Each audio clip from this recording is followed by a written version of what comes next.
Welcome to Alaska Weather, a production of Alaska Public Media and the National Weather Service, Alaska Region. Produced and broadcast daily from the studios of KAKM, Alaska Weather provides complete forecasts, public, marine, and aviation for all of Alaska. Alaska Weather is made possible by the following sponsors.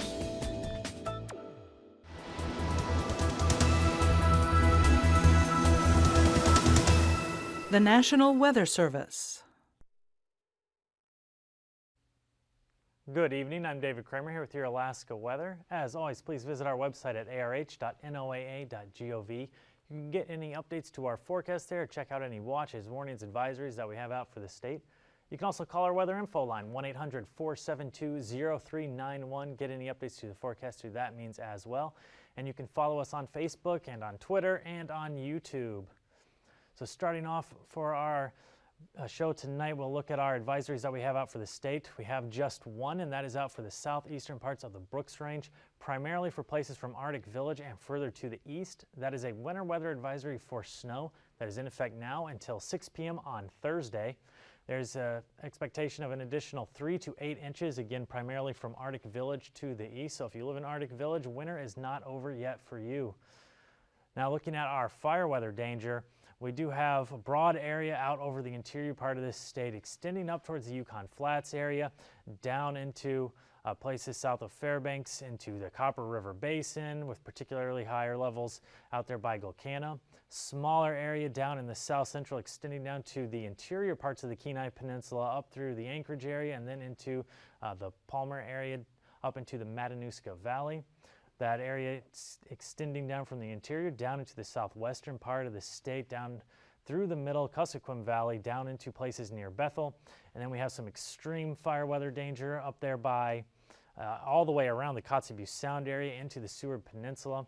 And we do also have a red flag warning out that is down here in the middle Kuskokwim Valley. So even though this is a high fire danger, this is primarily based on the fuels burnable. But our red flag warning takes into account other factors such as lightning, wind, humidities, and temperatures. So in this case, we have a red flag warning out that is for lightning in the area of the middle Kuskokwim Valley, primarily the Kuskokwim Mountains. And that is going to be valid from 7 p.m. tonight until 3 a.m. tomorrow morning.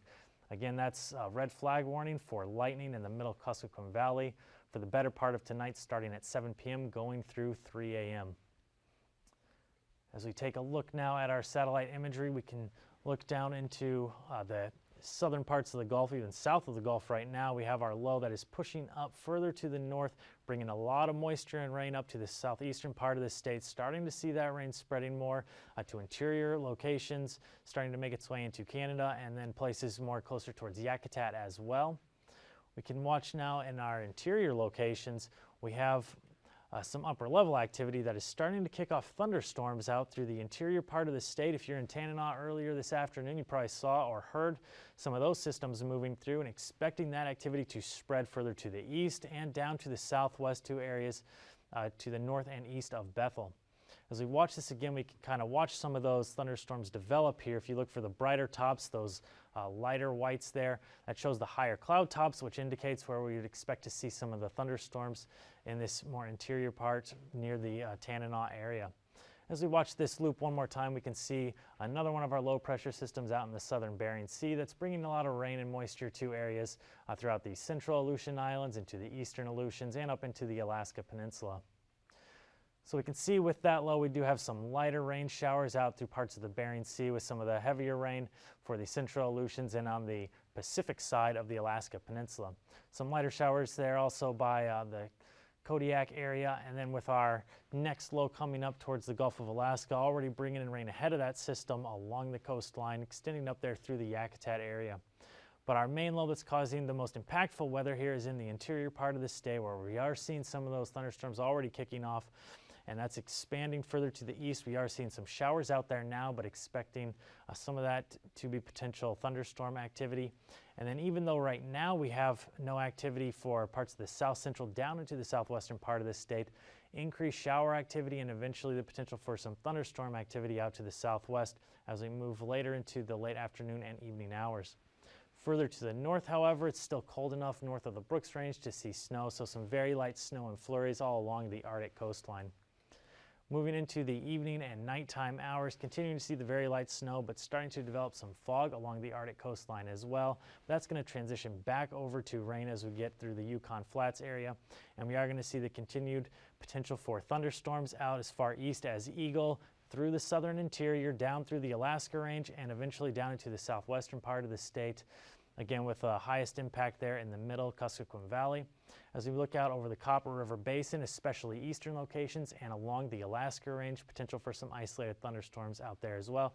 But as we get further to the south, Kenai Peninsula area down through Kodiak, just expecting to see some isolated scattered rain showers. A little bit heavier rain in the southeast, but no thunderstorm activity out there as our low pressure system continues to bring up moisture from the south. And then out over the Bering Sea, Aleutian Islands, northerly flow, bringing in some isolated showers throughout the Aleutian Islands until we get further off to the west, where we have high pressure starting to build in over the western Aleutians, keeping Shemya void of precipitation tonight. As we move into Thursday, that high developing even stronger, starting to push out further to the east, bringing in some areas of fog through the central Bering and central Aleutian Islands. Still some isolated rain showers in the eastern parts of the Aleutians and Bering Sea, but our main low kind of just sitting out here over the main part of the state, extending through the southern interior out to the eastern border, and we are expecting to see potential for isolated thunderstorms throughout the southwest, along the southern parts of the interior, Alaska Range, up by Eagle, down into the Copper River Basin, especially developing in the afternoon hours tomorrow. Further to the south, again, we are going to see some isolated rain showers for the south central, Kenai Peninsula, Kodiak Island area, and that's going to extend along the North Gulf Coast into areas of the southeast as well, with the heavier rain moving further to the south, closer towards the Ketchikan area.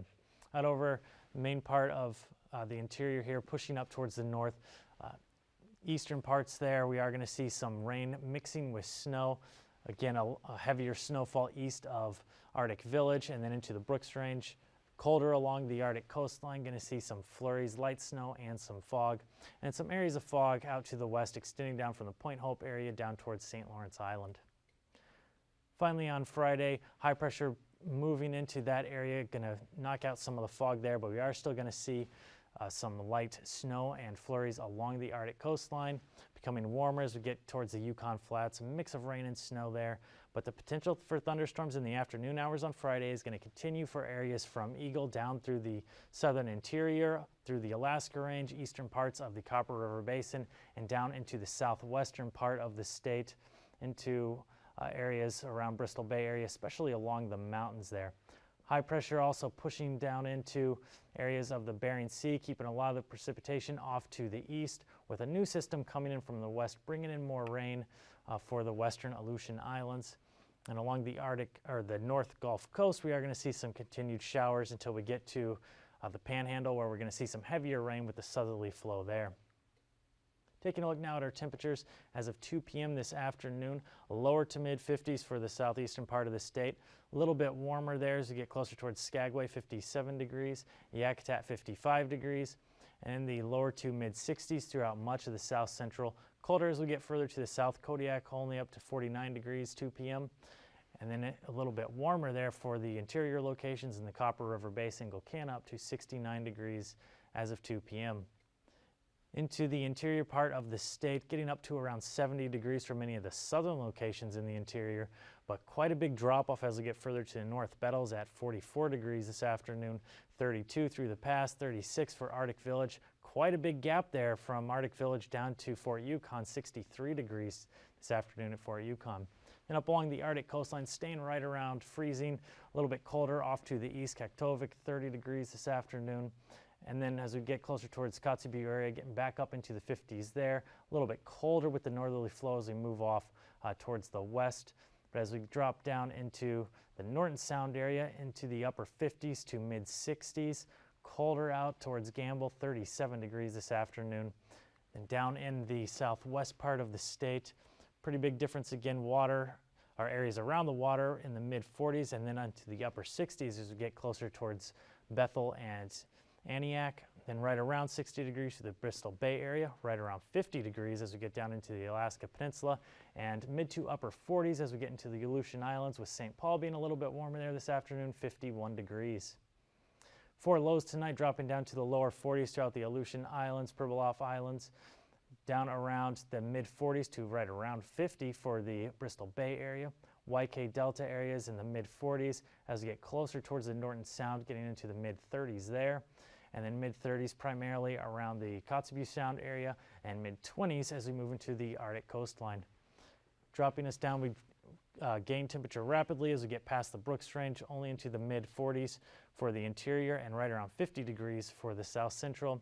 Mid 40s to right around 50 for areas in the southeast part of the state, with Ketchikan staying a little bit warmer there, 50 degrees expected low for tonight. Highs for tomorrow getting up into the mid 50s for the southeast, mid 60s for the south central, and right around 70 for areas of the interior, warmer as we get out to the East Eagle, up to 72 degrees expected high for tomorrow. Then dropping down rapidly as we get into the Brooks Range and along the Arctic coastline, barely making it up to freezing along the Arctic coast. And then down the western coast of the state, Kotzebue Sound area should get up to around 50 degrees there. Down in the Norton Sound area, mid 50s, and then mid to upper 60s as we get into the Kuskokwim Delta, right around 60 degrees for the Bristol Bay area, mid 50s for the Alaska Peninsula and eastern Aleutian Islands, but only up into the mid 40s as we get into the central and western Aleutian Islands, with St. Paul getting up to around 47 degrees for tomorrow. Taking a look now at our flight weather, we do have MVFR conditions throughout much of the Bering Sea, Aleutian Islands, and that's going to extend into areas of the Gulf and into the southeast as well.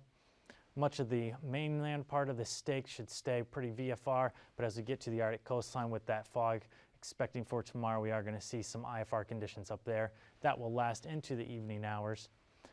For afternoon development, as we start to see a lot of showers kick off along the mountains, we are going to see some MVFR conditions develop with that as well, and continue to see MVFR conditions throughout much of the Gulf of Alaska and in the southeastern part of the state, with areas along the Aleutian Islands continuing to be MVFR conditions throughout the day. For tomorrow's past conditions, starting at Anaktuvik, VFR conditions expected for tomorrow as well as Adigan. Lake Clark and Merrill will both start off VFR but drop down to MVFR throughout the day, as well as Rainy Pass. Windy Pass also starting VFR, dropping down to marginal conditions. Isabel Pass starting VFR, dropping down to marginal, but they will also have the added of these thunderstorms that could develop in the afternoon hours for tomorrow, should be isolated. Mentasta Pass similarly starting off VFR, dropping down to marginal, also the potential for some isolated thunderstorms to develop in the mountains in the afternoon. Antonita Pass should be VFR throughout the day, as well as Portage, and Chilkoot and White are both expected to remain VFR throughout the day tomorrow. Looking at our freezing levels, we can see a lot of our colder air along the Arctic coastline, as we notice with a lot of the temperatures up there. Not a big surprise. We do have some warmer air coming in from the east with those higher freezing levels there. We can see up to 8,000 feet. And then out of Russia, we do have some warm air nosing down into parts of the northern Bering, at least at the higher elevations, to as high as 8,000 feet, extending out over the central Bering, with some of the colder air down here around the Alaska Peninsula, 4,000 to 6,000 feet for those freezing levels. Taking a look at our icing, starting down in the Alaska Peninsula, we do have above 7,000 feet there, extending up through the Bristol Bay area, through the south central, and eventually up towards the Yukon Flats area, above 6,000 feet for those areas. Then a little bit stronger icing we have over the southeastern part of the state, above 5,000 feet expected there. For our jet stream, the strongest part of our jet is going to stay south of the area, coming close to the western Aleutian Islands, but staying there 140 knots, dropping down into the Pacific 125 knots. But there are several jet streaks moving out through our area that will be a little bit stronger through the Bering Strait area, about 90 knots out of a northerly direction, and a jet streak coming from that going through the southern Bering Sea, through the central Aleutians, about 75 knots there out of that northerly direction, and then a western component of the jet, 60 knots, moving around the low that is sitting just off the Arctic coastline. Down to 9,000 feet northerly flow, anywhere from 20 to 35 knots, strongest closer to the Bering Strait and west coast of the state, moving down through the eastern Bering. We have southerly flow out over the Gulf, pretty weak, only around 10 knots, getting up to as high as 40 as we get closer towards the Ketchikan area, and then flow out of a westerly direction 15 to 20 knots over mainland part of the state. Moving down to 3,000 feet, pretty calm flow out over much of the mainland Alaska. Westerly flow 15 knots as we get further to the north. So look down in the Panhandle area, southerly flow 25 to 30 knots heading over the southeast. And then as we move out over the Bering, northerly flow 20 to 30 knots, strongest here in the central part of the Bering Sea, moving down through the central Aleutians. Taking a look at our turbulence out over the central Aleutian Islands below 4,000 feet there, and then just off the coastline of the YK Delta below 4,000 feet. And then down in the very southern parts of the Panhandle, we do have below 6,000 feet there. If you stay with us, we'll be back shortly with the marine forecast.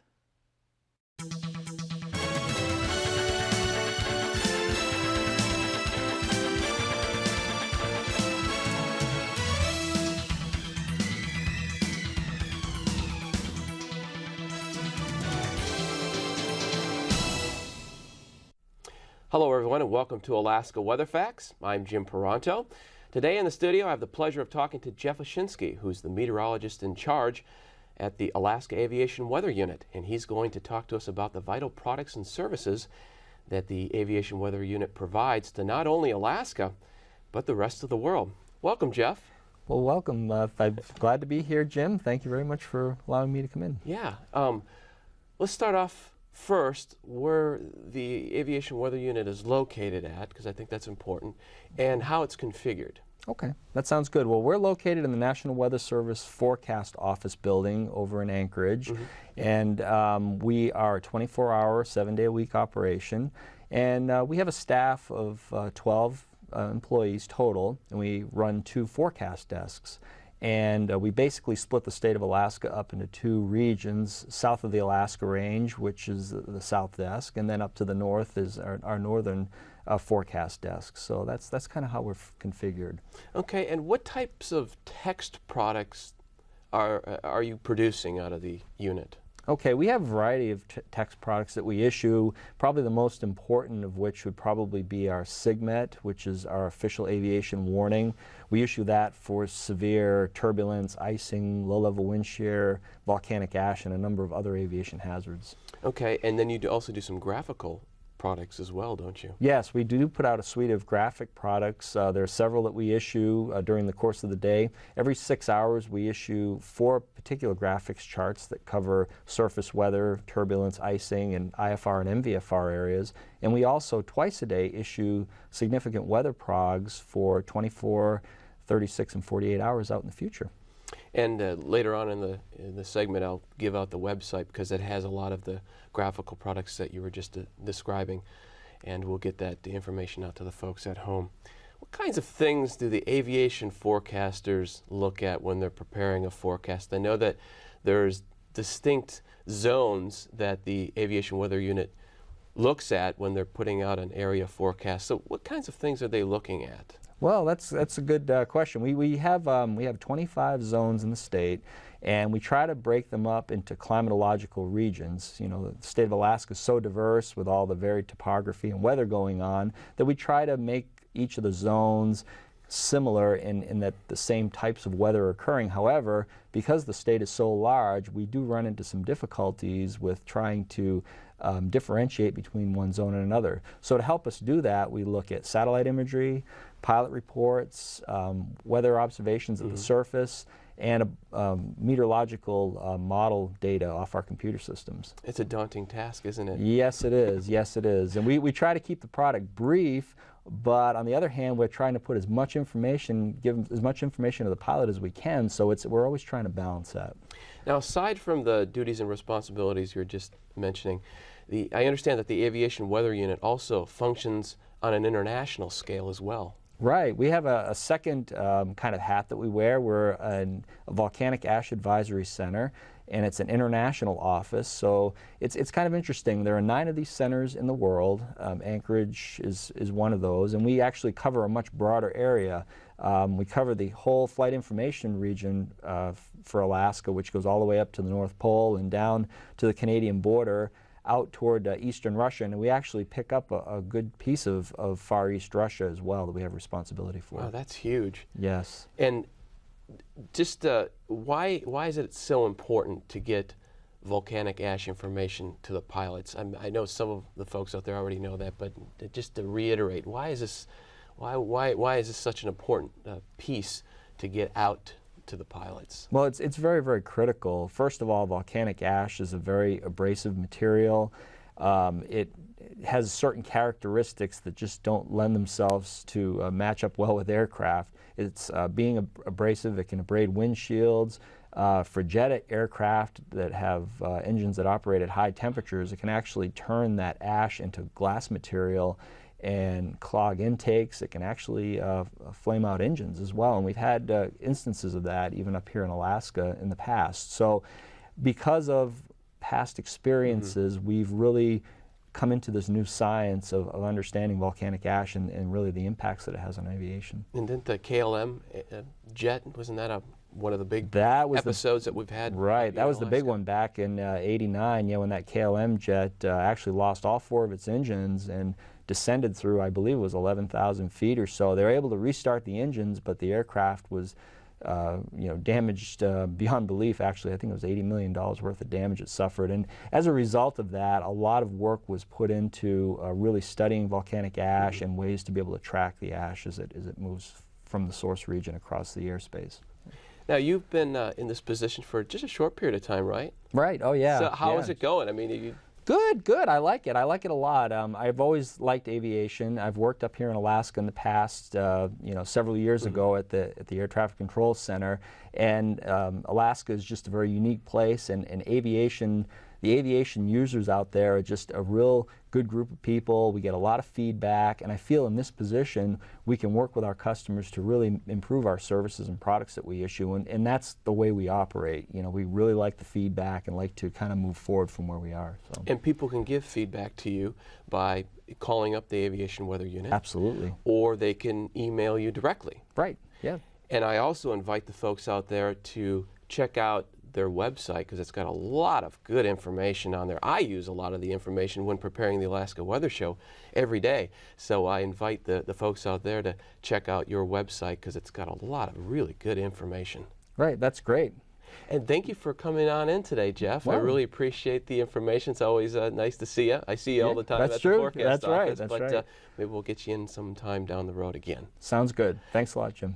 And thank you for joining us here on Alaska Weather Facts. Until next time. Welcome back. We'll take a quick look at the ice edge. Starting off in the northern Bering Sea, there is still some ice remaining there that is expected to last or start to diminish rapidly throughout the next week. Not expected to go much beyond the week. As we look up along the Arctic coastline, we can see that it does look like there is still some shore-fast ice, but that is starting to break away as well. And conditions all along the Arctic coastline from Point Hope out through the border are all very unsafe right now. So be mindful if you're wanting to get out on the ice that all conditions out there are ahead of schedule breaking down. So be very careful about gaps in the ice and the shore-fast ice breaking off. I know a chunk from yesterday also broke off and started to push further to the north. So being very mindful of that can keep safe out there on the ice. Taking a look, we'll start off in the southeastern part of the state. We do have primarily southerly flow, lighter through the inside waters until we get further to the south, 25 knots there, 20 to 25 knots out in the eastern parts of the Gulf out of a southerly or southeasterly direction, dropping down to around 15 knots as we get further to the north. Then as we move into Friday, flow in the inside waters once again getting stronger as we get further to the south, up as high as 30 knots out of a southeasterly direction as we get closer towards Ketchikan with some gusts through the terrain out there. And then in the eastern parts of the Gulf, getting up to as high as 30 knots further to the south, becoming southwesterly as we get closer towards Craig. Gusts from that southwesterly flow as well. As we move out over the south central, easterly flow in the Gulf all around 15 knots there. Becoming more southerly for the Cook Inlet area, 15 knots there as well, and northeasterly flow through Shelikof Strait around 20 knots. Seas 6 to 7 feet out in the Gulf, 3 to 4 feet as we get closer towards the inside waters. Then on Friday, flow becoming even lighter in the inside waters. Southerly flow around 10 knots, becoming variable as we get closer towards Shelikof Strait. Easterly flow around 15 knots out in the Gulf, seas 6 to 7 feet there, and then light flow around 10 knots for Prince William Sound. For the Alaska Peninsula, variable flow. We have southerly flow for Bristol Bay area, 10 knots, becoming northerly as we get further off towards the west, around 15 knots there, and then variable again on the Pacific side around 10 knots. Then on Friday, still pretty light and variable flow until we get closer towards Cold Bay, northwesterly flow there around 20 knots on Friday. For the Aleutian Islands, primarily a northerly flow, 20 to 25 knots until we get out towards the western Aleutian Islands. Then we see easterly flow around 15 knots there. Seas only around 5 feet. Then on Friday, continuing to see the easterly flow as we get further off to the west up to as high as 30 knots. But as we move back towards the east, northerly flow 15 to 20 knots there with seas 6 to 7 feet. Along the west coast of the state, northerly flow 25 to 30 knots on Thursday. On Friday, continuing about 20 to 30 knots, a little bit weaker now as we get further to the south towards the Pribilof Islands. Along the Arctic coastline, pretty weak northerly flow for the most part around 10 knots. A little bit stronger, however, as we get closer towards the Kotzebue Sound area. Northerly flow up to as high as 25 knots there with some freezing spray. Friday, 15 to 25 knots in that same location with some freezing spray then as well. Then along the rest of the coastline around 10 knots. Quick recap of the state. We are expecting to see thunderstorms throughout the night, starting anywhere from the southern parts of the Yukon Flats down near Eagle, southern interior locations, including the Alaska Range, down into areas around the middle Kuskokwim Valley, where we are expecting to see the highest concentration with some scattered thunderstorms there, causing some fire weather concerns with a red flag warning out for the nighttime hours. And then in the Copper River Basin as well, expecting to see the potential for some isolated thunderstorms late this evening. As we move further to the north, getting colder as we get closer towards the Brooks Range. We do have the winter weather advisory out for snow from areas from Arctic Village to the east, expecting 3 to 8 more inches as we move into times into 3 a.m. tomorrow. Then along the Arctic coastline, some light snow showers, light flurries with some fog out there extending along the west coast. Alaska Weather, I'm David Kramer. These forecasts are to be used for planning purposes only. Call 1-800-WX-BRIEF for a formal pre-flight briefing. Always file a flight plan before you go flying. The U.S. Coast Guard Auxiliary urges you to leave a float plan with a friend or the harbor master before you go boating. Alaska Weather is made possible by the following sponsors.